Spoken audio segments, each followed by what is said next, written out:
আরেকজন দোয়া করে, মাওলা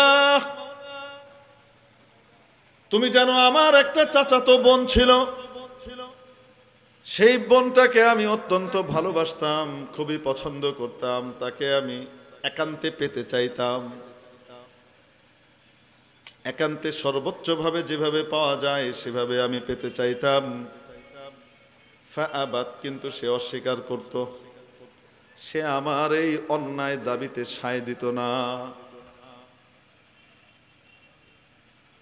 আয় আল্লাহ, একবার তারা অভাবের শিকার হলো, টাকা পয়সা নাই, খুব কষ্টে আছে। আমি আবার যখন প্রস্তাব করলাম, মেয়েটা আমাকে বলল, ঠিক আছে রাজি হব, তোমার সিদ্ধান্তে তোমার চাওয়াটা পুরা করব, একটা শর্তে আমাকে 100 দিনার দেওয়া লাগবে। কোন যুগের কথা? যে যুগে 1 দিনার দিয়ে একটা উট পাওয়া যেত। 2 দিনার 3 দিনার দিয়ে সবচেয়ে দামি মার্সিডিজ, যেটা ওই জমানার BMW, পোর্শে, ওগুলা পাওয়া যেত। বর্তমানে একটা BMW মার্সিডিজের দাম কত? 1.5 কোটি টাকা। এবার আপনি হিসাব করেন, 2-3 দিনার দিয়ে যদি একটা ইয়ে পাওয়া যায়, 100 দিনারে কতগুলি পাওয়া যাবে? কয় কোটি টাকা? 20-25 কোটি টাকা মনে করেন মিনিমাম। চেয়ে বসছে, এই টাকা আমাকে দিলে আমি তোমাকে কি করব? তোমার চাওয়া পুরা করতে দিব। আয় আল্লাহ, আমি অনেক কষ্টের জোগাড় করে, আমি ধনী ছিলাম ঠিকই, কিন্তু এত টাকা একসাথে ছিল না, কষ্ট করে জোগাড় করে আমি তাকে এনে দিলাম। এবার তোমার শর্ত পুরা করো। এখন তার কাছে আর কোনো উপায় ছিল না আমার কথা রাখা ছাড়া, যেহেতু আমি শর্ত পুরো করেছি।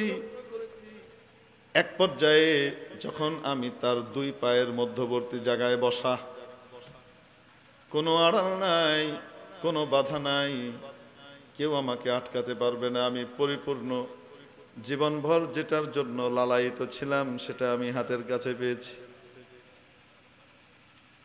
ওই অবস্থায় যখন আমি তার কাছে পৌঁছাবো, একদম চূড়ান্ত মুহূর্ত, ঠিক সেই সময় সে আমাকে বলে উঠল, ইয়া আব্দুল্লাহ ইত্তাকিল্লাহ, ও আল্লাহর বান্দা, আল্লাহকে ভয় করো। ওয়ালা তাফতাহ খাতামি, আর আমার যে সিলটা আল্লাহ মেরে দিয়েছেন সেই সিলটাকে তুমি ভেঙ্গো না, এটা যার হক তার জন্য রেখে দাও, আমার স্বামীর হক, এটা তার জন্য রেখে দাও, এটা নষ্ট করো না। জীবনে আমি এটাকে নষ্ট করি নাই, অপব্যবহার করি নাই, এটাকে আমি সযত্নে রক্ষা করেছি, হেফাজত করেছি, এটাকে আমি সযত্নে রক্ষা করেছি, হেফাজত করেছি আমার স্বামীর জন্যে। অতএব এটা যার হক তার জন্য রেখে দাও, তুমি এটাকে খুলো না, আল্লাহকে ভয় করো। আয় মাবুদ, কোনো বাধা নাই, কেউ আমাকে আটকাতে পারতো না। ওই অবস্থায় ওই কথাটা বলার পরে আমি আমার কাঙ্ক্ষিত জিনিসটাকে ছেড়ে দিয়ে তোমার ভয়ে উঠে চলে আসি। আমি আমার চরিত্র রক্ষা করলাম, আমি গুনাহে প্রবৃত্ত হলাম না। রব্বুল আলামিন, আমার এই কাজটা যদি তোমার কাছে প্রিয় হয়ে থাকে, পছন্দনীয় হয়ে থাকে, মাবুদ রে, আমাদেরকে এই বিপদ থেকে দয়া করে উদ্ধার করো। বলার সাথে সাথে বিরাট পাথরের চাঙড়টা আরেকটু নড়ে গেল। আমাদেরকে বানিয়েছেন কে? সন্দেহ আছে মনে হয় একটু, এজন্য কেউ বলছে কেউ বলছে না, চুপ করে আছে। আমাদেরকে বানিয়েছেন কে? এই আসমান বানিয়েছেন কে? জমিন বানিয়েছেন কে? গোটা দুনিয়ার নক্ষত্ররাজি, পাহাড় পর্বত, নদী নালা থেকে শুরু করে যা কিছু আছে, আসমান জমিনে যা কিছু আছে, সব কিছুর স্রষ্টা কে? সুখেরও স্রষ্টা কে? দুঃখেরও স্রষ্টা কে? শান্তিকে বানিয়েছেন, অশান্তিও কে তৈরি করেছেন? তিনি জানেন শান্তি কোথায় রাখা আছে, অশান্তি কোথায় রাখা আছে। তিনি জানেন সুখ কোথায় রাখা আছে, দুঃখ কোথায় রাখা আছে, ঠিক কিনা? অতএব রব্বুল আলামিন যেখানে সুখ রাখেন নাই, সেই জায়গাতে গিয়ে যদি কেউ সুখ তালাশ করে, জীবন পার করে দিতে পারবে, সুখ তার হাতে ধরা দেবে না।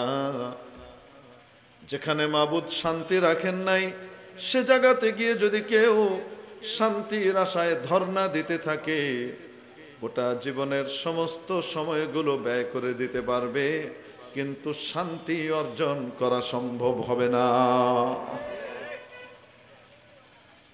মাছের বাজারে গিয়ে কেউ যদি জামদানি শাড়ি কিনতে চায়, পাবে। মাছওয়ালার কাছে এক স্যুট কোট টাই পরা ভদ্রলোক গিয়েছেন, সাথে আরো কিছু চামচা টামচা আছে, দামি গাড়ি থেকে নেমে গিয়েছেন। মাছওয়ালা এই ভদ্রলোককে দেখে অন্যান্য কাস্টমারদের কাছ থেকে মুখ ফিরিয়ে নিয়েছে। অন্যান্য ক্রেতাদেরকে সে এখন আর দাম দিচ্ছে না। কেন? ওরা ছোট ছোট ভাগ টাগ নিবে। স্যার এসছেন, সাথে চামচা পার্টি আছে, তাহলে তো নিশ্চয়ই বড় একটা মাছ টাছ অনেক কিছু নেবে। খুব আশায় সবাইকে বাদ দিয়ে তার দিকে তাকিয়েছে। আর ওই ভদ্রলোক বলছেন, আমার একটাই মাত্র মেয়ে, তাকে আমি বিয়ে দেব, অতএব কম করে হলো 5-6 লাখ টাকা দামের সবচেয়ে দামি জামদানি শাড়িটা তুমি একটু বের করো। মাছওয়ালা কি করবে বলেন তো? কিছুক্ষণ ফ্যাল ফ্যাল করে তাকিয়ে থেকে উপর থেকে নিচ পর্যন্ত তার নজর বোলাবে, দৃষ্টি বলিয়ে তারপর বলবে, স্যার পাবনা থেকে কবে ছুটলেন? বুঝেননি মনে হয়? পাবনায় একটা জায়গা আছে না? মানে আপনি ওখান থেকে ছুটলেন কেমনে, কবে ছুটলেন? কেন বলছে? মাছের বাজারে মাছওয়ালার কাছে শাড়ি পাওয়া যায়। আরেক ভদ্রলোক সোনা কিনতে গিয়েছেন। সোনা কিনতে গিয়েছেন মানে সোনার দোকানে গিয়েছেন, দামি গাড়ি থেকে নেমে গিয়েছেন। সেখানে গিয়ে বলছেন, আমার জামাই আসবে, একমাত্র জামাই, তাকে আমি তাক লাগিয়ে দিতে চাই, এমন আতিথ্য করব, মেহমানদারি করব, মেজবানি করব। কমপক্ষে 28-30 কেজি ওজনের একটা বড় রুই মাছ বের করেন তো। সোনাওয়ালা কি বলবে বলেন তো? বলবে, স্যারের কোনো তার কি ছুটে গেছে, কি একটু ডাক্তারের কাছে গেলে ভালো হয়, ঠিক কিনা? কেন? যেখানে যেটা পাওয়া যায় না, যেখানে যেটা রাখা নাই, সেখানে সেটা তালাশ করা, খোঁজা হয় বোকামি নয় পাগলামি। মেরে মোহতারাম দোস্ত, আজিজ ও বুজুর্গ, রব্বুল আলামিন যেখানে সুখ শান্তি সাফল্য কামিয়াবি রাখেন নাই, সেই জায়গাতে সুখ শান্তি তালাশ করা বোকামি অথবা পাগলামি। যেখানে রেখেছেন সেখানে খুঁজলে বুদ্ধিমানের পরিচয় হবে। মাওলায়ে কারীম আমাদেরকে দয়া করে মায়া করে সূরাতুন নাহলের মধ্যে সুখ শান্তির বাজার কোনটা, সেই বাজারের দিক নির্দেশনা দিয়েছেন, বাজারের রাস্তাটা দেখিয়ে দিয়েছেন। ও আমার বান্দা বান্দিরা, যদি সুখ আর শান্তি এই পৃথিবীতে চাও, তাহলে আমার এই সুখের মার্কেটে এসে একটু ধর্ণা দাও। মান আমিলা সালিহাম মিন যাকারিন আও উনসা ওয়া হুয়া মুমিন ফালানুহয়িয়ান্নাহু হায়াতান তাইয়্যিবাহ। যে কেউ, চাই নর হোক চাই নারী হোক, মাবুদ বলেন আমার বান্দা হোক চাই বান্দি হোক, যে কেউ যদি ইমানদার অবস্থায় নেক আমল করে, অবশ্যই অবশ্যই তাকে আমি এই পৃথিবীতে সুখের জীবন দিয়ে দেব। চাই এই ব্যক্তি ধনী হোক চাই গরিব হোক, আমির হোক চাই ফকির হোক, রাজা হোক চাই প্রজা হোক, শিক্ষিত হোক চাই অশিক্ষিত, গণ্ডমূর্খ হোক, একেবারে বকলম হোক বা বিশাল ডিগ্রিধারী হোক, সাদা হোক বা কালো হোক, লাল হোক বা হলুদ হোক, গোলাপি হোক বা যেমনই হোক, যেই দেশেরই হোক, যেই ভাষারই হোক,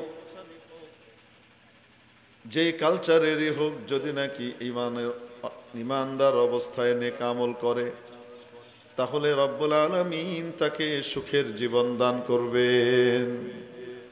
তাহলে সুখ শান্তি কামিয়াবি কোন পথে? ব্যবসা বাণিজ্যের পথে।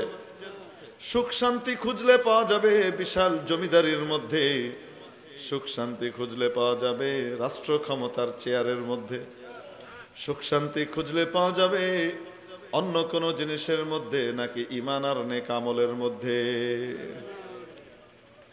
এজন্য যে ব্যক্তি ঈমান এবং নেক আমল অর্জন করে, মাওলায়ে পাক তাকে পৃথিবীতে সুখের জীবন দেন, উপরন্তু তাকে আরেকটা জিনিসও দেন। বলবো নাকি?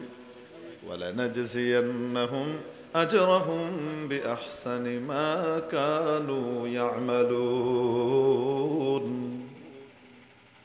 পৃথিবী থেকে যাওয়ার পরে আসল বিনিময়টা তাকে আমি দেব। সে যা নেক আমল করেছে, যে ভালো কাজ আর গুড ডিড সম্পাদন করেছে, এই সমস্ত আমলগুলোর যা পাওনা তার, সেই প্রাপ্যের চেয়ে বহু গুণে উত্তম বিষয় দিয়ে আমি তার বদলা দেব। মেরে মোহতারাম দোস্ত, আজিজ ও বুজুর্গ, এজন্য সুখ শান্তি পেতে হলে যাওয়া লাগবে ঈমান আর নেক আমলের বাজারে। ঈমান কাকে বলে? ঈমান সংক্ষেপে দুই জিনিসের নাম। কয় জিনিস? সংক্ষেপে কয় জিনিস? আমানতু বিল্লাহি কামা হুয়া বিআসমাইহি ওয়া সিফাতিহি। ঈমান আনলাম আমি আল্লাহর উপর, যেমন তিনি আছেন তেমন, তার সমস্ত নাম এবং গুণাবলীগুলো সহকারে তিনি যেমন আছেন তেমন তার উপরে ঈমান আনলাম। নাম্বার 1, وقبلت جميع أحكامه وأركانه। তার যত বিধিবিধান আছে সমস্ত বিধিবিধানকে সত্য, সঠিক, বাস্তবসম্মত মানব দানবের মুক্তির কল্যাণ এবং পথ পন্থা হিসেবে আমি মনে প্রাণে স্বীকার করে নিলাম। মানব দানবের মুক্তি, কল্যাণ, কামিয়াবি, সাফল্যের একমাত্র পথ পন্থা হিসেবে মনে প্রাণে মেনে নিলাম। এটার নাম ঈমান। ওয়া ক্বাবিলতু জামিআ, সকল বিধিবিধানকে মনে প্রাণে স্বীকৃতি দেওয়ার নাম ঈমান। কয়টা বিধিবিধান? 10%, 20%, 20%, 30, 40, 50, 60, 70, 80% এর উপরে আমি বিশ্বাস করলাম। বাকিগুলোর ব্যাপারে আমার সন্দেহ আছে। থাকবে ঈমান 90%, আচ্ছা 99%, শুধু 1% বাদ। ঈমান থাকবে না যাবে? একটা ক্লাসের মধ্যে 100 জন ছাত্র, মনে করেন যদি কেউ জিজ্ঞেস করে সকলে আছে কিনা, সবাই আছে কিনা, সবাই আছে বলতে হলে কয়জন উপস্থিত থাকা লাগবে? সবাই আছে বলতে হলে কয়জন উপস্থিত থাকা লাগবে? 99 জন যদি থাকে তারপরেও বলা যাবে সবাই আছে? আসতে বলেন, বলা যাবে না। সবাই বলতে হলে সকলকেই থাকতে হবে, একটাও বাদ দেওয়া যাবে না, একজনও বাদ যেতে পারবে না। ঠিক তেমনি ভাবে ঈমানদার হতে হলে আল্লাহর যত বিধিবিধান আছে সবগুলোকে বিশ্বাস করা লাগবে। এটাই মুক্তি আর কল্যাণের পথ, এটাই মানব দানবের গোটা পৃথিবীবাসীর জন্য কল্যাণ এবং মুক্তির পন্থা। সব মানে শুধু একটাকে অস্বীকার করি, ঈমান আছে না গেছে? সব মানে শুধু একটাকে অস্বীকার করে। সব বিশ্বাস করে, শুধু পর্দার বিধান বিশ্বাস করে না। ঈমান আছে না গেছে? আসতে বলেন। কারণ পর্দার বিধান নাজিল করেছেন সেই আল্লাহ, যেই আল্লাহ নামাজের বিধান নাজিল করেছেন। পর্দার বিধান নাজিল করেছেন আল্লাহ সেই কিতাবে কোরআনে, যেই কিতাবে কোরআনে নামাজের বিধান তিনি নাজিল করেছেন। ঠিক কিনা? অনেকে আছে নামাজের উপরে আমল করতে পারে না, নামাজ পড়ে না ঠিক মতো, আছে না নাই? আসতে বলেন। কিন্তু যদি মনে বিশ্বাস থাকে নামাজ পড়ি না, আমার অন্যায়, আমার অপরাধ, নামাজ পড়া ফরজ, এটা দরকার ছিল, নামাজ না পড়ার গুনাহ হবে ঠিকই, কিন্তু ঈমানটা বেঁচে যাবে। আর যদি মনে করে নামাজ পড়ে 5 ওয়াক্ত ঠিকই, আর মনে মনে বলে নামাজের কোনো দরকার ছিল না, খামাখাই আল্লাহ সময় নষ্ট করার জন্য খামাখা একটা কাজ দিয়ে থুয়ে দিছে, নামাজে যাওয়া মানে দুনিয়ার লস, এই কথা যদি মনে করে, 5 ওয়াক্ত নামাজ পড়া সত্ত্বেও বলেন দেখি ঈমান আছে না গেছে? হুজুর কইলেও গেছে, হুজুর না কইলেও গেছে, ঠিক কিনা? মুফতি সাহেব ফতোয়া দিলেও তার ঈমান গেছে, মুফতি সাহেব ফতোয়া না দিলেও তার ঈমান নাই। এমনি ভাবে পর্দার বিধানকে অস্বীকার করে বসলো পাশ্চাত্যের পচা মাথার বুদ্ধিজীবীদের, যাদের বুদ্ধি বিবেক পচে গেছে, নষ্ট হয়ে দুর্গন্ধ ছড়াচ্ছে। এই বিবেক বর্জিত, বিবেক হারা, বুদ্ধি হারা বুদ্ধিজীবী যেগুলো আছে, এদের কথায় প্রলুব্ধ হয়ে, প্রভাবিত হয়ে পর্দার ব্যাপারে সংশয়ে পড়ে গেলে নিজের ঈমানটা হারাতে হবে। এজন্যে কার কথা শুনবো আর কার কথা শুনবো না, কার বক্তব্য শুনবো আর কার বক্তব্য শুনবো না, এটার ভিতরে বাছ বিচার করতে হবে। বাছ বিচার না করে যাত্রাটা শুনতে গেলে কিন্তু ঈমান হারানোর আশঙ্কা আছে। সোহবতে সালেহ তোরা সালেহ কুনাদ, সোহবতে তালেহ তোরা তালেহ কুনাদ। সৎসঙ্গে স্বর্গবাস, অসৎসঙ্গে সর্বনাশ। মেরে মুহতারাম দোস্ত, উদাহরণ দিয়ে বুঝালাম এই জন্য, পর্দার বিধানের উপরে আমরা অনেকেই আমল করি না ঈমানের দুর্বলতার কারণে। কিন্তু যদি বিশ্বাস থাকে পর্দা করা ফরজ, এটা করা জরুরি ছিল, না করার কারণে দেশ, জাতি, গোটা পৃথিবীর ক্ষতি হচ্ছে, আল্লাহর বিধান লঙ্ঘিত হচ্ছে। যদি বিশ্বাস থাকে পর্দা ছাড়ার গুনাহ তো হবে, তরক করার গুনাহ তো হবে, কিন্তু ঈমানটা বেঁচে যাবে। বিপরীত হলে নামাজও পড়ে, রোজাও রাখে, হজও করে, যাকাতও দেয়, সকালবেলায় আবার তাসবিহ পড়ে, ঘুম থেকে ওঠার পরে নাকি কোরআন তেলাওয়াত ছাড়া নিজের দিবসের কার্যাবলী শুরু হয় না, তাহাজ্জুদও নাকি পড়ে, সময়ে সময়ে ঘুমটা দিয়ে উমরাও করে, হাতে তসবিহ সহ আবার দোয়ার ছবিও তুলে। এই সব কিছু বিশাল ইমানদারের পরিচয় দেওয়া সত্ত্বেও বোরকা এবং বোরকাওয়ালীদেরকে কটাক্ষ করার কারণে বুঝে থাকলে বলেন ঈমান আছে না গেছে? হুজুর কইলেও গেছে, হুজুর না কইলেও গেছে, এ তাহাজ্জুদ দিয়ে কাম হয় না। ঈমান যদি না থাকে তাহলে কোনো আমলের কোনো দাম নাই। কোরআন এর একটা বিধানকে, একটা আয়াতকে অস্বীকার করলে মানুষ বেঈমান হয়ে যায়, ঠিক কিনা? একটা আয়াতকে অস্বীকার করলে মানুষ ঈমানদার থাকে না বেঈমান হয়ে যায়? ঈমান যদি না থাকে কোনো আমলের দাম নাই। আমলের দাম হবে যদি ঈমান থাকে। ঈমান আর আমলের উদাহরণ সংখ্যা এবং শূন্যের মতো। 1 কোটি শূন্য আছে, বামে কোনো সংখ্যা নাই, দাম আছে তো? আসতে বলেন, বামে কোনো কি নাই, সংখ্যা নাই। কয় কোটি শূন্য আছে? 1 কোটি শূন্য আছে, দাম আছে কোনো? আসতে বলেন, কোনো দাম নাই, মূল্যহীন। অপরদিকে একটা সংখ্যার পরে একটা শূন্য বসলো, 10 গুণ দাম বাড়লো। আরেকটা শূন্য বসলো, আরো 10 গুণ দাম বাড়লো, 100 গুণ হয়ে গেল। আরেকটা শূন্য বসলো, আরো 10 গুণ দাম বাড়লো, 1000 গুণ হয়ে গেল। আরেকটা শূন্য বাড়লেই সাথে সাথে 10,000 গুণ হয়ে গেল। আরেকটা শূন্য বাড়লেই 1 লক্ষ গুণ হয়ে গেল। আরেকটা শূন্য বাড়লেই 10 লক্ষ গুণ হয়ে গেল। আরেকটা শূন্য বাড়লেই 1 কোটি গুণ হয়ে গেল। ঠিক কিনা?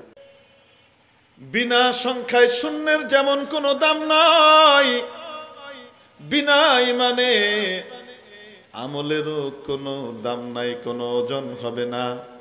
বিনা ওজুতে নামাজ হয়? কয় না কেন? বিনা ওজুতে নামাজ হয়? হয় না? সবাই জানে কি জানি না? মনে আছে এক ঘটনা, মনে পড়লো। একবার এক ছেলে এক মেয়ের জন্য পাগল হয়েছে। মেয়ে ছিল দিনদার, সেই 2 নম্বরিতে লিপ্ত হতে রাজি নাই। বারবার তাকে ফুঁসলায়, বিভিন্নভাবে এই করে সেই করে, খুব বিরক্ত করে। এখন এগুলো মানুষের কাছে বলাও মুশকিল। অমুক আমাকে বিরক্ত করে, নিজেরও তো একটা মান সম্মান আছে, আটকে রাখার চেষ্টা করে। খুব বেশি পিড়াপিড়ি করার কারণে এক পর্যায়ে মেয়েটা একটা শর্ত দিল যে ঠিক আছে, আমি তোমার সাথে বিয়ে বসবো, তোমাকে বিয়ে করব আমি, যাও, কিন্তু শর্ত হলো অমুক ইমাম সাহেবের পিছনে তোমার 40 দিন তাকবীরে উলার সাথে নামাজ পড়তে হবে। কয়দিন? আসতে বলেন। 40 দিন তাকবীরে উলার সাথে। ইমাম সাহেব যখন আল্লাহু আকবার বলেন, সূরা ফাতিহা শুরু করার আগে আগেই আল্লাহু আকবার বলে নামাজে ঢুকতে হবে। এভাবে কয়দিন? 5 ওয়াক্ত নামাজ 40 দিন আদায় করতে হবে। মেয়েটাই শর্ত কেন আরোপ করলো? মেয়েটা নবীজির হাদিস শুনেছিল। নবীজি সাল্লাল্লাহু আলাইহি ওয়াসাল্লাম ইরশাদ করেন, কোন ব্যক্তি যদি 40 দিন তাকবীরে উলার সাথে নামাজ পড়ে, কুতিবাত লাহু বারাআতান, তাকে 2টা সার্টিফিকেট ইস্যু করা হয়, তার জন্য 2টো সার্টিফিকেট তৈরি করা হয়, তাকে 2টা সার্টিফিকেট দেওয়া হয়, 2টি মুক্তির সনদ দিয়ে দেওয়া হয়। নাম্বার 1, মুনাফিকের খাতা থেকে তার নাম কেটে দেয়া হয় এবং জাহান্নামের খাতা থেকেও তার নাম কেটে দেয়া হয়। ঘটনা ছিল, বিয়ে করতে চায় না, আকাম করতে চায়, বিয়ে ছাড়াই উল্টা কাম করবার চায় আর কি। তো মেয়েটা শর্ত দিয়েছে 40 দিন অমুক হুজুরের পিছনে কি পড়তে হবে? নামাজ পড়তে হবে, তাহলে আমি তোমার প্রস্তাবে কি হব? রাজি হব। মেয়েটার উদ্দেশ্য ছিল 40 দিন যখন নামাজ পড়বে তো 2টা সার্টিফিকেট পাবে, এক জাহান্নামের খাতা থেকে তার নাম কাটা যাবে, তাহলে জাহান্নামের কাজ আর করবে না। মুনাফিকের খাতা থেকে নাম কাটা যাবে, ইমানদারের খাতায় নাম উঠে গেলে সে তো আর এই অপকর্ম করতে চাইবে না। বুঝাতে পারি নাই? অটোমেটিক সে তার জিনিস থেকে ফিরে আসবে, আমিও বেঁচে যাব। 40 দিন পরে ওই ছেলে আসছে, নামাজ পড়ে আসছে, এসে বলতেছে আমি 40 দিন পুরা করে আসলাম, এবার আমার চাওয়াটা পুরা করো। মেয়ে বড় বিপদে পড়ে গেছে। নবীর হাদিস তো ভুল হইতে পারে না। ও নামাজ পড়ে আসছে, তারপরেও এখনো জাহান্নামের কাম করতে তার আগ্রহ, জাহান্নামের কাজ ছাড়তে সে রাজি নাই। কেমন কথা? মেয়েটা শেষ পর্যন্ত চিন্তা করলো, ঘটনা যাই হোক না কেন হারাম কাজ করা যাবে না। এই জন্য সে অস্বীকার করে দিল, আমি করব না, যাও। এখন ওই ছেলে ঘুরে যাওয়ার সময় তুই মনে করছিস আমারে ঠকাইছস? আমারে ঠকাইতে পারস নাই, আমি তোরে ঠকাইছি, মনে রাখিস। কারণ নামাজ পড়ছি ঠিকই, একটা ওযুর সাথে পড়ি নাই। যা,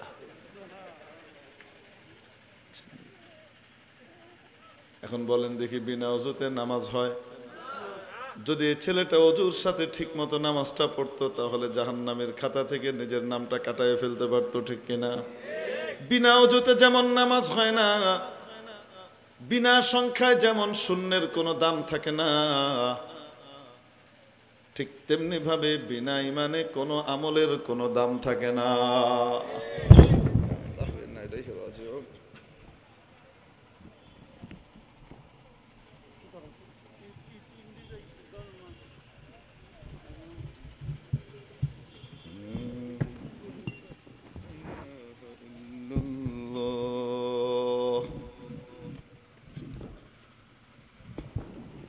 বিনা ওযুতে যেমন নামাজের কোনো দাম নাই, বিনা সংখ্যায় যেমন কোনো শূন্যের কোনো দাম নাই, বিনা ইমানে কোনো আমলের কোনো দাম নাই।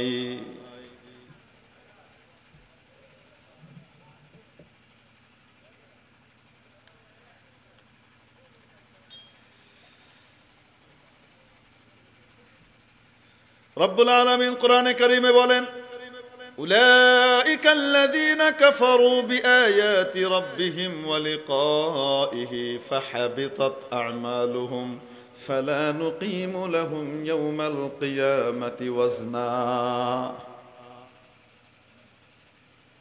এই সমস্ত ব্যক্তিরা, উপরে কিছু লোকের বর্ণনা দিয়েছে, যারা আল্লাহর আয়াতকে অস্বীকার করে এবং আল্লাহর সাথে কিয়ামতের দিন দেখা হবে এটাকেও সে ভুলে যায়, অস্বীকার করে, এদের জন্য আমি কিয়ামতের দিন কোনো ওজনের ব্যবস্থাই রাখবো না।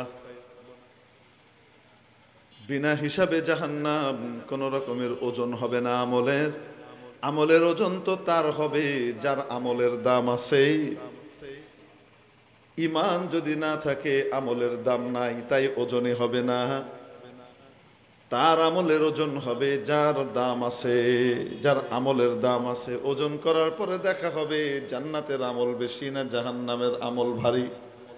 যেটা হবে সেই হিসাবে ফয়সালা হবে, ঠিক কিনা? জাহান্নামীদের ঈমান না থাকলে আমলের ওজনই হবে না। ফালা নুকিমু লাহুম ইয়াওমাল কিয়ামাতি ওয়াজনা যালিকা জাযাউহুম জাহান্নামু বিমা কাফারু ওয়াত্তাখাযু আয়াতিল্লাহি হুজুয়া।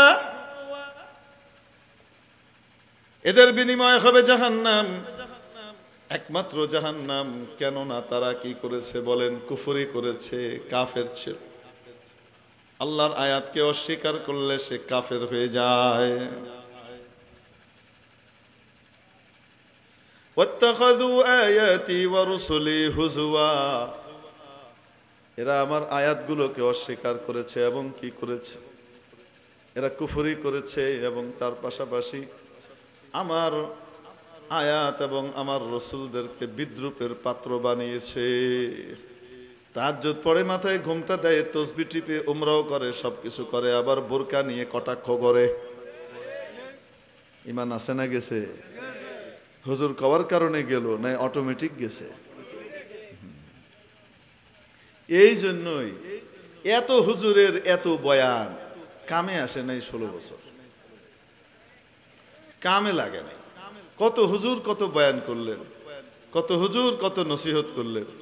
নিজের হুজুর পরের হুজুর হাজার নসিহত করার পরও কাম হইল না। কাম হইব কেমনে? আসল জিনিসই তো নাই। যদি আমরা ফতোয়া দিব না সেটা অন্য জিনিস, কারণ আমরা চাই প্রত্যেকেই ঈমানের পথে ফিরে আসুক। আমরা চাই কোরআনের পথে সকলেই ফিরে আসুক। 16 বছর পরে যে বেগে গেছে সেও ঈমানের পথে আসুক, যারা আছে তারাও ঈমানের পথে আসুক। যদি ঈমানের পথে না আসে, আমলের পথে না আসে, দুনিয়াতে সুখ শান্তি কামিয়াবি সফলতা পাওয়া যাবে না। খাবার রান্না হবে, খুব আরামে খাবে, দুপুর বেলায় খাওয়ারও সুযোগ দেওয়া হবে না, ছাত্র জনতা সব খেয়ে নেবে। আমরা চাই সকলে জান্নাতের পথে ফিরে আসুক, ঠিক কিনা? বুঝে না অবুঝ। আসলে বাস্তবে কি বলেন? আসলে কি অবুঝ। আখিরাত এবং দুনিয়ার পার্থক্য বুঝে না। দুনিয়াটা যে ক্ষণস্থায়ী, আখিরাতটা চিরস্থায়ী, এই চিন্তা আর ইয়াকিনটা মাথা থেকে বের হয়ে গেছে। এই বিশ্বাস যদি মাথার ভিতরে হৃদয়ের মধ্যে বদ্ধমূল হয়ে যায়, তাহলে যা ইচ্ছা তাই করতে পারে না। আলেম ওলামাকে নির্যাতনের পাত্র বানাতে পারে না। দিনদার তৌহিদি জনতাকে জঙ্গি বানাইতে পারে না। আখিরাত ভুলে গেছে। আখিরাতকে এটা দুনিয়ার তালি দেয়। কি করে? আখিরাত নষ্ট করে কি বানায়? মনে করেন দুনিয়া একটা জামা, আখিরাতও একটা জামা। কোন জামাটা দামি? দুইটার জন্য যদি তুলনা করেন তাহলে কোন জামাটা দামি? আসতে বলেন। কোন তুলনা আছে দুইটার ভিতরে? কোনো তুলনা নাই। কিন্তু এখন আখিরাতের জামা কাইটা তালি লাগাইতেছে দুনিয়ার জামায়। দুনিয়ার জামা একটু খুঁত হয়ে গেছে, এখানে তালি লাগায় সুন্দর করে ফিটফাট করতেছে, তার জন্য টুকরা কাপড় আনতেছে কোনটা? আখেরাত কেটা? আখেরাত নষ্ট করে, আখেরাত বরবাদ করে যে ব্যক্তি দুনিয়া তৈরি করে তার ব্যাপারে হযরত ফুজাইল ইবনে আয়াজ রাহমাতুল্লাহি আলাইহি আবিদুল হারামাইন ছিলেন, তাবেঈ ছিলেন, তাবায়ে তাবী। হযরত ইমাম আবু হানিফা রাহমাতুল্লাহি আলাইহির শাগরিদ হযরত সুফিয়ান ইবনে সাঈদ ইবনে মাসরুক আস-সাওরীর শাগরিদ ইমাম আব্দুল্লাহ ইবনে মুবারক রাহমাতুল্লাহি আলাইহির সহপাঠী বন্ধু। কি বলেন? নুরাক্কিউ দুনিয়ানা বিতামযীকি দীনিনা, নুরাক্কিউ দুনিয়ানা বিতামযীকি দীনিনা, ফালা দীনুনা ইয়াবকা ওয়ালা মা নুরাক্কিউ, ফালা দীনুনা ইয়াবকা ওয়ালা মা নুরাক্কিউ। আমরা কেমন পাগল হলাম, আখিরাতের জামা কেটে দুনিয়ার জামাকে ভালো করার জন্য তালি লাগাই না, যেটাকে তালি লাগাইলাম সেটা ঠিক থাকলো, আর আখিরাতটাকে তো কেইটা বরবাদ করেই দিছি। আল্লাহ তাআলা সকলকে আখিরাতের ইয়াকিন নসিব করে, আখিরাতের উপলব্ধি ইস্তেহজার নসিব করে, আখিরাতের জিন্দেগীর বিশ্বাস দিলের ভিতরে প্রতি মুহূর্তে বদ্ধমূল করে বিদ্যমান করে দেন। তাহলে গুনাহ ছাড়া সহজ, আল্লাহর নাফরমানি ছাড়া সহজ, আল্লাহর ইচ্ছা অনুযায়ী চলা খুব সহজ হয়ে যাবে।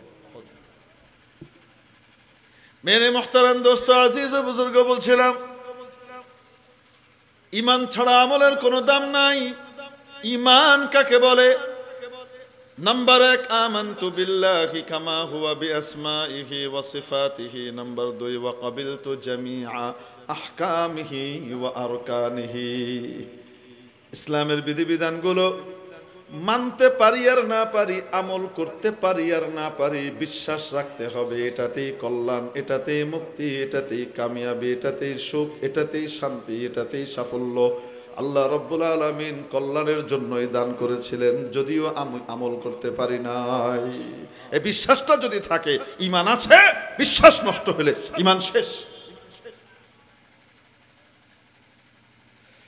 রব্বুল আলামিন কোরআনে কারীমে আমাদেরকে জানিয়ে দিলেন, ও আমার বান্দা বান্দীরা, যে কেউ নর হোক চাই নারী হোক, যদি ঈমানদার অবস্থায় নেক আমল করে, অবশ্যই অবশ্যই তাকে আমি সুখের জীবন দান করব। বিভিন্ন বিধান নিয়ে আমাদের মধ্যে অনেক সময় সংশয় দেখা দেয়। বিধানটা আল্লাহ কেন দিলেন, এই কারণ বুঝতে না পারার কারণে আমল করতে আমরা ত্রুটি করি, ঘাটতি করি, অনেক সময় ছেড়ে দিই। আসলে বাস্তবে আমাদের বুঝ বুদ্ধি কতটুকু, কতটুকুই বা আছে আমাদের বুঝ বুদ্ধি, এটা তো আমরা হিসাবও করি না। মনে করি বিশাল জ্ঞানী, এই বাপরে বাপ, এত জ্ঞানী, এত বুদ্ধিমান, বুদ্ধি আর জ্ঞানের চোটে মাথার তালু ছেড়ে সব চুল উড়ে চলে যাচ্ছে, চারিদিক গরম করে ফেলছে। আসলে কতটুকু জ্ঞান আছে? আল্লাহর চাইতে বড় জ্ঞানী পৃথিবীতে আসমানে আর কেউ নাই। সকলকে জ্ঞান বিতরণ করেছেন কে? বুদ্ধিটা দান করেছেন কে? আল্লাহ সব বিধান বোঝার ক্ষমতা আমাদের আছে, যুক্তি দিয়ে সব বিধান বোঝা যাবে না। আপনারা জানেন চামড়ার মোজার উপরে মাসাহ করে, অনেক সময় অজুতে মাসাহ করে কি করে না? মাসাটা কোথায় পরে করে? মোজার নিচে না উপরে? বিধান কি রাসূল কোথায় করেছেন? নিচে না উপরে? কোথায় করেছেন? উপরে করেছেন। হযরত আলী কাররামাল্লাহু ওয়াজহাহু বলেন, যদি ইসলামের বিধিবিধানগুলো বাহ্যিক যুক্তির উপরে নির্ভর করে হতো, তাহলে মোজা মাসেহের বিধান উপরে হতো না, নিচে করা হতো। কারণ ময়লা কি উপরে লাগে না নিচে লাগে? কিন্তু বিধান ওটা নয়। কিছু বিধানের কারণ এবং হিকমত বুঝে আসবে, কোনটার হিকমত বুঝে নাও আসতে পারে, ঠিক কিনা? বুঝে আসুক চাই না আসুক, আল্লাহ আল্লাহর রাসূল যা বলেছেন সেটাই ঠিক, এটা বিশ্বাস করার নাম ঈমান।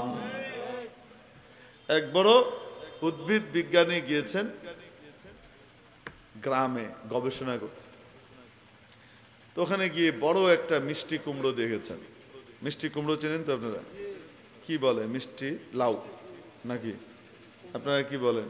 কুমড়া, মিষ্টি কুমড়া। মিষ্টি কুমড়ো কিন্তু কোনোটা অনেক বড় হয়, হয় কি হয় না? আধা মন, পৌনে এক মন বিশাল মিষ্টি কুমড়ো দেখে উনি অভিভূত, পুলকিত, একেবারে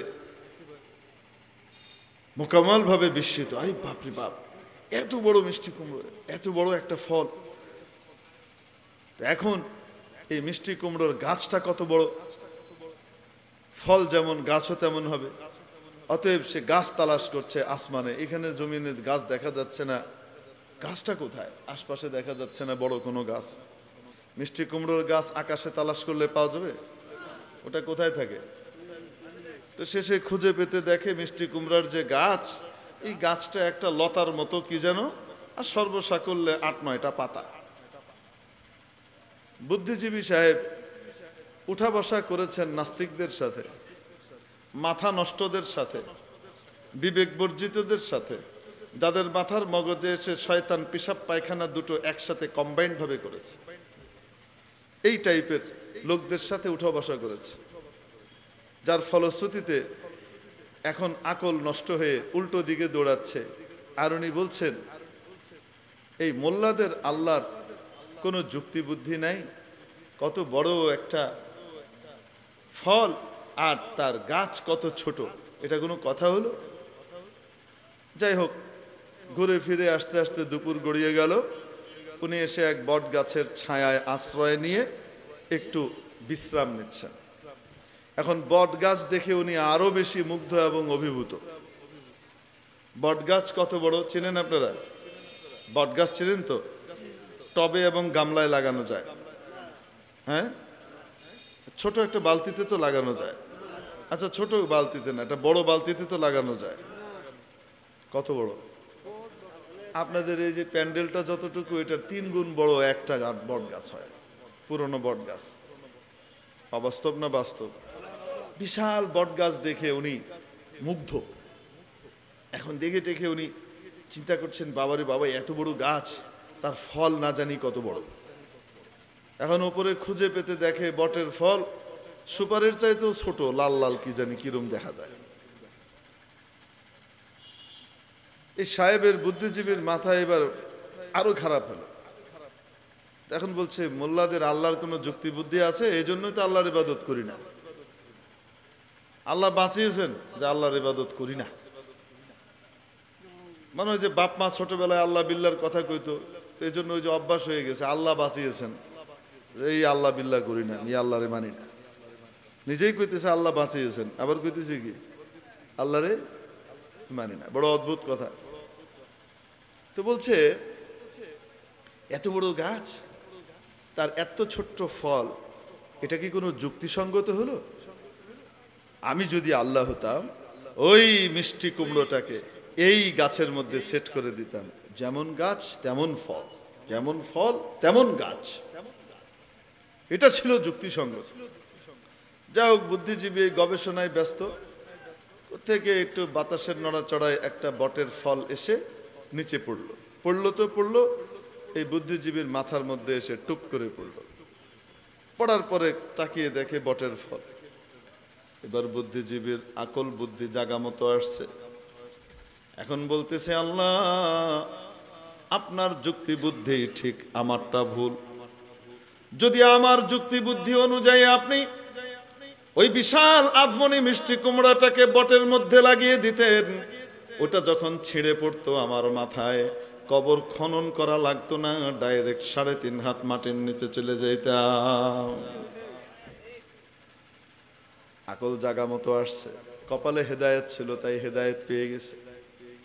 আরেক ভদ্রলোক মেকানিক্যাল ইঞ্জিনিয়ার, গিয়েছেন লঞ্চে করে, যাওয়ার পথে জায়গা পায়নি বসার, শোয়ারও জায়গা পায়নি, বসারও জায়গা পায়নি, দাঁড়িয়ে দাঁড়িয়ে যাচ্ছেন। বিদেশি ডিগ্রিধারী, ওই যে উঠা বসা যাদের সাথে করে, এরা দুষ্ট টাইপের, এজন্য মাথা টাথা নষ্ট হয়ে আছে, ইবাদত টিবাদত করে না, নামাজ পড়ে না। এখন আল্লাহকেও ঠিক মতো মানে টানে না, অস্বীকার করে। যেতে যেতে মনে মনে বলছে, আল্লাহর কোনো মেকানিক্যাল জ্ঞান নেই। আমি যদি আল্লাহ হতাম তাহলে মানুষের হাত পায়ের যে জোড়াগুলো আছে এগুলো নাট বল্টু স্ক্রু সিস্টেম করে দিতাম।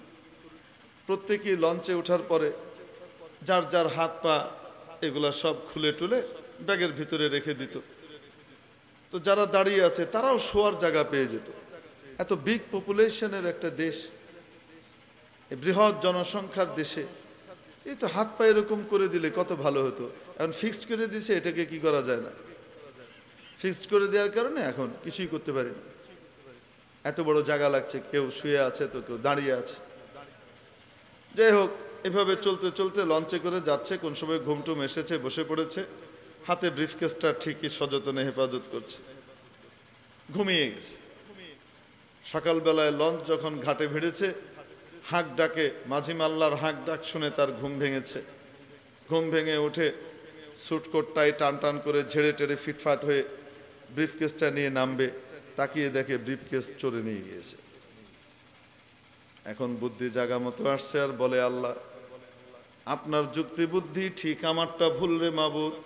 যদি আমার বুদ্ধি অনুযায়ী আপনি হাত পা গুলো নাট বল্টু স্ক্রু সিস্টেম করে দিতেন, তাহলে আমি তো রাতে ঘুমানোর আগে সবকিছু খুলে টুলে হাত পা খুলে আমি ব্রিফকেসে রাখতাম।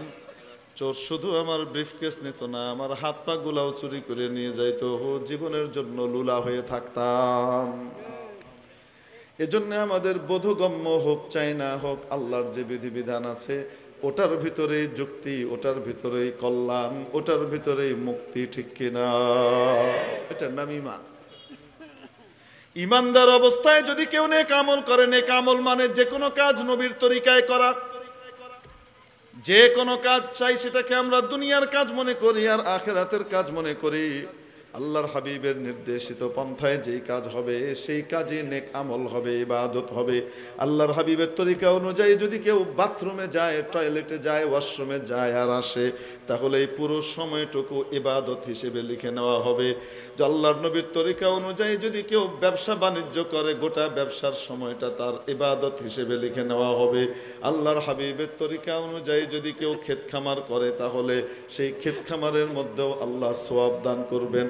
আল্লাহর হাবিবের তরিকা অনুযায়ী যদি কেউ রাষ্ট্র পরিচালনা করে, সমাজ পরিচালনা করে, গোটা সমাজ পরিচালনা, রাষ্ট্র চালানো তার জন্য ইবাদত হয়ে যায়। সাধারণ ইবাদত না, বিরাট ইবাদত। এজন্য নবীজি সাল্লাল্লাহু আলাইহি ওয়াসাল্লাম হাদিস শরীফে বর্ণনা করেন, হাদিসে আসে, সহিহ বুখারীর হাদিস, আন আবি হুরায়রা রাদিয়াল্লাহু তাআলা আনহু قال قال رسول الله صلى الله عليه وسلم سبعة يظلهم الله في ظله يوم لا ظل إلا ظله। সাত ক্যাটাগরির মানুষ, তাদেরকে রব্বুল আলামিন তার আরশের ছায়া তলে জায়গা দান করবেন সেই দিন, যেই দিন তার আরশের ছায়া ছাড়া কোনো ছায়া থাকবে না। আল্লাহর এই বিশেষ ছায়া ছাড়া আর কোনো ছায়া থাকবে না। সূর্য 9,30,00,000 মাইল দূরে এখন, তাতেই গরমে অবস্থা খারাপ হয়ে যায়। গরমকালে, গ্রীষ্মকালে ওটা মাথার কাছাকাছি চলে আসবে, একেবারে নিকটবর্তী হয়ে যাবে। এক চিলতে ছায়ার জন্য মানুষ পাগলের মতো ছোটাছুটি করবে, ছায়া পাবে না। আরশের ছায়া তলে জাগার বরাদ্দ শুধুমাত্র সেখানে 7 ক্যাটাগরির মানুষকে জায়গা দিবেন। 1 নম্বর হলো আল ইমামুল আদলুহু আস-সুলতানুল আদিল, ন্যায়পরায়ণ, ক্ষমতাবান, ন্যায়পরায়ণ শাসক। নবীর তরিকায় শাসন কার্য পরিচালনা করেছে, তাই আরশের ছায়া তলে জায়গা পেয়েছে। সাধারণ ইবাদত না, অনেক বড় ইবাদত। এক কথায় আল্লাহর নবীর তরিকা অনুযায়ী নিজের চলাফেরা, খাওয়া দাওয়া, উঠা বসা, আচার আচরণ, স্ত্রীর সাথে সম্পর্ক, বাবা মা, আত্মীয় স্বজন, পাড়া প্রতিবেশীর সাথে সম্পর্ক, লেনদেন, উঠা বসা, এই সব কিছু যদি নবীর তরিকায় করা হয়, প্রতিটি কাজ ইবাদত হয়ে যাবে, নেক আমল হবে। আল্লাহ রাব্বুল আলামিন বলেন, যদি কেউ ঈমানদার অবস্থায় নেক আমল করে, অবশ্যই অবশ্যই তাকে আমি এই পৃথিবীতে সুখের জীবন দান করব। শুধু সুখের জীবন দিবেন তা নয়, বড় বড় বিপদ থেকেও মুক্ত করে দিবেন। নেক আমলের বিনিময়ে রব্বুল আলামিন বড় বড় ইবাদত বিপদ থেকেও মুক্ত করে দেন। বলবো নাকি? দুনিয়ার বিপদ থেকে বাঁচিয়ে দেন কে? কেন? নেক আমলের কারণে, গুনাহ ছেড়ে দেওয়ার কারণে। তাকওয়া যদি কেউ ইখতিয়ার করে, গুনাহ ছেড়ে দেয়, নেক আমল করে, আল্লাহ রাব্বুল আলামিন বলেন ইয়াজআল লাহু মাখরাজা, তার জন্য মুক্তির পথ আমি বের করে দেব। আল্লাহ নিজে বের করে দিবেন তার জন্য বিপদ থেকে উদ্ধার পাওয়ার পথ। ওয়ায়ারযুকুহু মিন হাইসু লা ইয়াহতাসিব, এমন জায়গা থেকে রিজিক দিবেন যে কল্পনাও করতে পারবে না। এটা পুরস্কার। কেন? সে নেক আমল করে এবং গুনাহ ছেড়ে দিয়েছে। নেক আমল করে আর আল্লাহকে ভয় করে, আল্লাহর মহব্বতে নেক আমল করে, আল্লাহর মহব্বত এবং ভালোবাসায় গুনাহ বাদ দিয়ে দেয়। এজন্য রব্বুল আলামিন তাকে বিপদ আপদ থেকেও মুক্ত করবেন, বিশেষ রিজিকেরও ফয়সালা করবেন। হাদিস শরীফে একটা ঘটনা আছে, বলবো? আপনারা মনে হয় বিরক্ত হচ্ছেন। 3 ব্যক্তি একটা পাহাড়ি পথ ধরে যাচ্ছিল। যাওয়ার পথে তারা হঠাৎ ঝড় বৃষ্টির শিকার হলো। এই ঝড় বৃষ্টি থেকে বাঁচার জন্য পাহাড়ের ভেতরে এক গুহার মধ্যে তারা আশ্রয় নিল। গুহা চেনেন তো? ঘর। গুহার ভিতরে তারা আশ্রয় নিল যেন বৃষ্টির ঝাপটা এবং বাতাসের ঝাপটা তাদের গায়ে না লাগে। ফানহাদারাত আলাইহিম সাখরাতুন, হাদিস শরীফের ভাষ্য, কোত্থেকে বড় একটা বোল্ডার, পাথরের চাঙড় অনেক উপর থেকে গড়িয়ে এসে তাদের ওই গুহা মুখের উপরে চেপে বসে গেল। কোন কোন পাথরের চাঙড় আপনাদের এই মাহফিলের যে প্যান্ডেল আছে তার চেয়েও বড়। যারা আরবে ভ্রমণ করেছেন, সফর করেছেন, তারা দেখেছেন পাহাড়ের মধ্যে এর চেয়ে বড় বড় একটা পাথর, এর চেয়ে বড় বড় পাথর, একটা পাথর পাহাড়ের ভিতরে সেঁটে বসে আছে। এরকম বড় একটা পাথর যদি এসে গুহা মুখ আটকে দেয়, এই 3 জন কেন 300 লোক মিলেও ঠেলে সরাতে পারবে? আলো বাতাস বন্ধ হয়ে গেল। 3 জন বুঝে ফেললো বাঁচার কোনো উপায় নাই, এই পাথর সরানোর ক্ষমতাও আমাদের নাই। কেউ যে সে সরিয়ে দিবে কেউ তো জানে না আমরা ভিতরে। কি হবে এখন? সকলে মনে মনে নিয়ত করে ফেললেন এখানেই বসে মৃত্যুবরণ করা লাগবে। আশার একটা আলো জাগলো কারো মনে। তিনি বললেন, আসো এক কাজ করি, আমাদের জীবনের কোন নেক আমল যেটা আল্লাহর কাছে পেশ করা যায়, এমন কোন নেক আমল যেটার মধ্যে কোনো কিছু শরীক নাই, শুধু আল্লাহ আল্লাহ, এরকম কোন নেক আমল দেখি আল্লাহর কাছে বলি আমরা, বলে ওই উসিলা দিয়ে মুক্তি পাওয়া যায় কিনা দেখি। একজন দোয়া শুরু করলেন। দোয়ার ভিতরে বলেন, ইয়া আল্লাহ, আপনি জানেন আমার বাবা মা আছে, আমার ছোট্ট ছোট্ট বাচ্চা আছে, আমার স্ত্রীও আছে, আমি দিনমজুর বাহিরে কাজ করি, ফিরে আসার পরে দুধ দোয়াই, রাতের বেলা দুধ দুইয়ে আমার আব্বা আম্মাকে সবার আগে খাওয়াই, তাদের খাবার দাবারের পরিপূর্ণ ব্যবস্থা করি, তারপরে আমি আমার বাচ্চাদেরকে খাওয়াই। যেহেতু আমার আব্বা আম্মা দুনিয়াতে না থাকলে, না আসলে আমি দুনিয়ার চোখ দেখতাম না, আমি না আসলে আমার বাচ্চারাও দেখতো না। আমার আব্বা আম্মার সম্মান আমার কাছে সবচেয়ে উপরে, আল্লাহ এবং রসুলের পরে। অতএব আমি প্রত্যেক দিন আমার আব্বা আম্মাকে আগে খাওয়াতাম, তারপরে বাচ্চাদেরকে খাওয়াতাম। আই মাবুদ, একদিন আমার ফিরতে দেরি হয়ে গেল, অনেক রাত হয়ে গেল। এসে আমি দুধ দুইয়ে যখন মা বাবার কাছে গিয়ে পৌঁছলাম, দেখি ওনারা ঘুমিয়ে গিয়েছেন।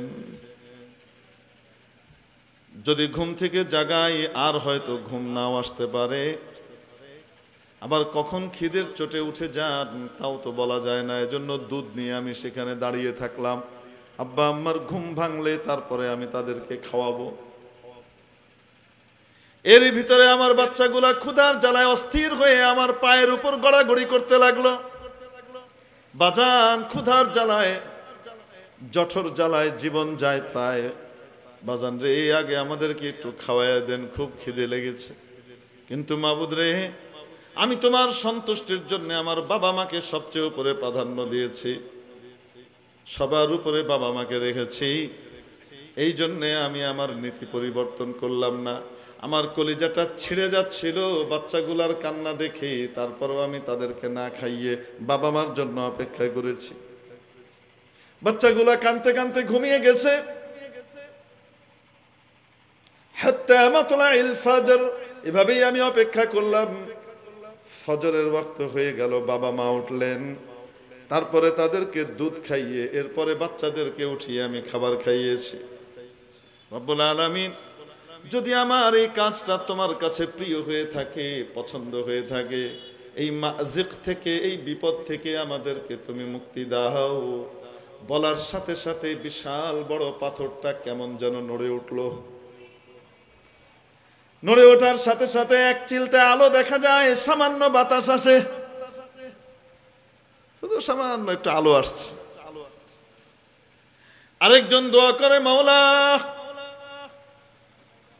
তুমি জানো আমার একটা চাচাতো বোন ছিল, সেই বোনটাকে আমি অত্যন্ত ভালোবাসতাম, খুবই পছন্দ করতাম, তাকে আমি একান্তে পেতে চাইতাম। একান্তে সর্বোচ্চ ভাবে যেভাবে পাওয়া যায় সেভাবে আমি পেতে চাইতাম। ফাআবাত, কিন্তু সে অস্বীকার করত।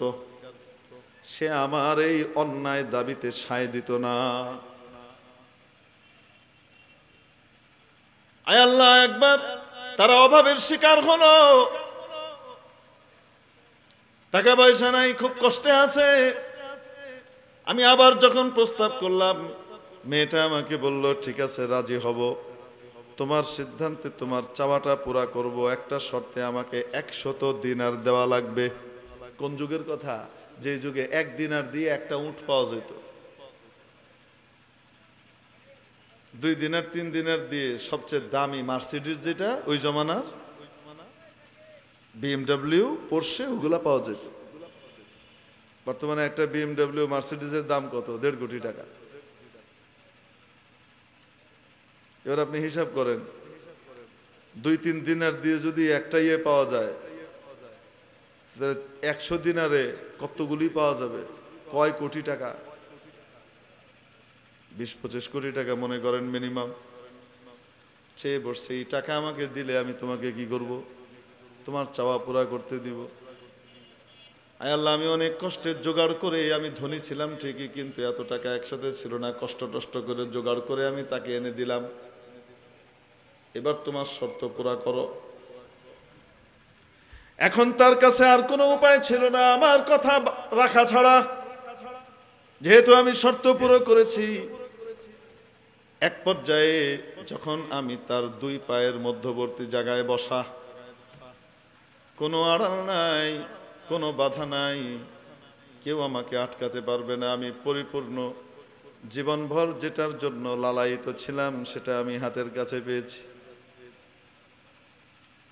ওই অবস্থায় যখন আমি তার কাছে পৌঁছাবো, একদম চূড়ান্ত মুহূর্ত, ঠিক সেই সময় সে আমাকে বলে উঠলো, ইয়া আব্দুল্লাহ ইত্তাকিল্লাহ, ও আল্লাহর বান্দা, আল্লাহকে ভয় করো। ওয়ালা তাফতাহ খাতামি, আর আমার যে সিলটা আল্লাহ মেরে দিয়েছেন সেই সিলটাকে তুমি ভেঙ্গো না। এটা যার হক তার জন্য রেখে দাও, আমার স্বামীর হক, এটা তার জন্য রেখে দাও, এটা নষ্ট করো না। জীবনে আমি এটাকে নষ্ট করি নাই, অপব্যবহার করি নাই, এটাকে আমি সযত্নে রক্ষা করেছি, হেফাজত করেছি। এটাকে আমি সযত্নে রক্ষা করেছি, হেফাজত করেছি আমার স্বামীর জন্যে। অতএব এটা যার হক তার জন্য রেখে দাও, তুমি এটাকে খুলো না। আল্লাহকে ভয় করো। আই মাবুদ, কোনো বাধা নাই, কেউ আমাকে আটকাতে পারতো না। ওই অবস্থায় ওই কথাটা বলার পরে আমি আমার কাঙ্ক্ষিত জিনিসটাকে ছেড়ে দিয়ে তোমার ভয়ে উঠে চলে আসি। আমি আমার চরিত্র রক্ষা করলাম, আমি গুনাহে প্রবৃত্ত হলাম না। রব্বুল আলামিন, আমার এই কাজটা যদি তোমার কাছে প্রিয় হয়ে থাকে, পছন্দনীয় হয়ে থাকে, মাবুদ রে, আমাদেরকে এই বিপদ থেকে দয়া করে উদ্ধার করো। বলার সাথে সাথে বিরাট পাথরের চাঙড়টা আরেকটু নড়ে গেল। এখন আকাশ দেখা যায়, ফুরফুর করে ঝিরঝির করে বাতাসও আসে, কিন্তু বের হওয়ার মতো ফাঁক হয় নাই, বের হওয়া যাবে না, এখনো বিপদের মধ্যে আছে। তৃতীয় জন দোয়া করে, আল্লাহ আমার আপনি জানেন আমি কাজ করাই কামলা দিয়ে, বদল্যা দিয়ে কাজ করাই। আপনাদের দেশে কি কয়? বদল্যা কয়নি না কামলা কয়? দোয়া কয়, দুটোই বলে। হয় না তো চিটাঙের ভাষা মাঝে মাঝে যখন বলি তো চিটাঙের মানুষ হাসে, কেউ হইতে না পারেন দে